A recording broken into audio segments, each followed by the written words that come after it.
41 CrPC దాదాపు almost అన్ని points అందరూ మన ప్రెసిడెంట్ సెక్రటరీ చెప్పడం జరిగింది.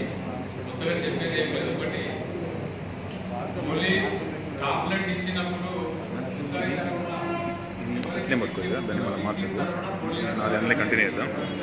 మళ్ళీ రిక్వెస్ట్ చేసినా కూడా వస్తాం, మళ్ళీ వస్తాం. కరెక్ట్గా పట్టుకున్నాం.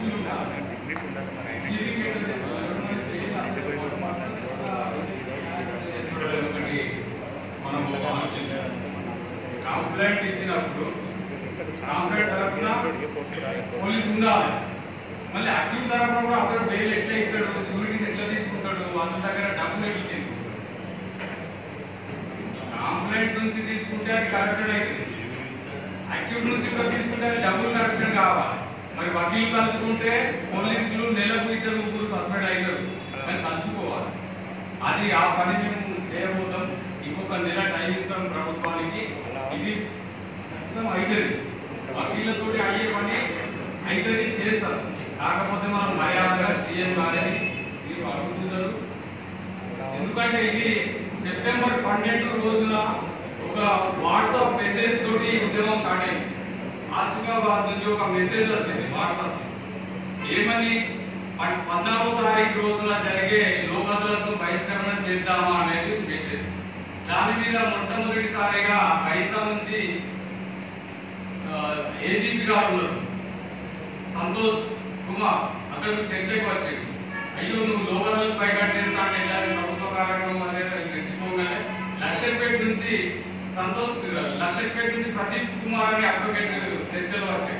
ఇద్దరికి వాళ్ళకు వాట్సాప్ లో గొడవ అయింది. ఒకరేమో లోకల్ బైకాట్ చేద్దాం, ఒకరేమో ఎట్లా చేసుకునేది పార్టీ కన్వెన్స్ చేద్దాం. ఆ చర్చ 2వ రోజుకు వెంటనే మనకు బార్ కౌన్సిల్ మెంబర్ మన దేవేందర్ గారు నిజామాబాద్ గారు తన అభిప్రాయాన్ని చెప్పడం జరిగింది. తర్వాత కొల్లి సత్యనారాయణ గౌరవనీయులు 2వ ఒపీనియన్ వచ్చింది. తర్వాత నేను మళ్ళీ కామెంట్ పెట్టిన. అప్పటికి మన ఇంకొక బార్ మెంబర్ లెఫ్ట్ అవ్వడం జరిగింది గ్రూప్ లో. వాస్తవానికి ఆ గ్రూప్ మన భార్గవ్ ప్రెసిడెంట్, మన బార్ మెంబర్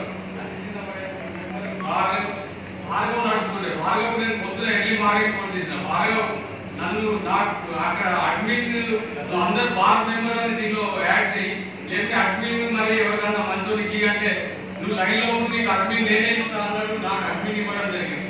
ఆదిలాబాద్ అడ్వకేట్స్ అనే గ్రూప్ లో. తర్వాత నేను నెట్ లో చూసి ఆల్ బార్ మెంబర్స్ నేను దాంట్లో యాడ్ చేసుకున్నాను. తర్వాత నాకు భార్గవ్ బీసీఐ చూసిన, కాకపోతే బీసీఐ అంటే సెంట్రల్ కదా, మనకు సంబంధం లేదు అనుకున్నా. తర్వాత తెలుసుకున్నా ఓకే, నేను చెప్పేది ఏం లేదు sir. Party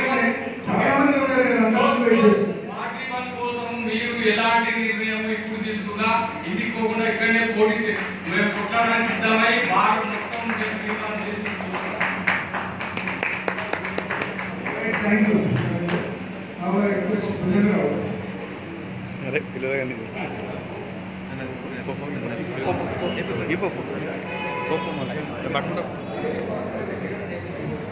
Respected dignitaries of the dais and of the dais, good evening to all.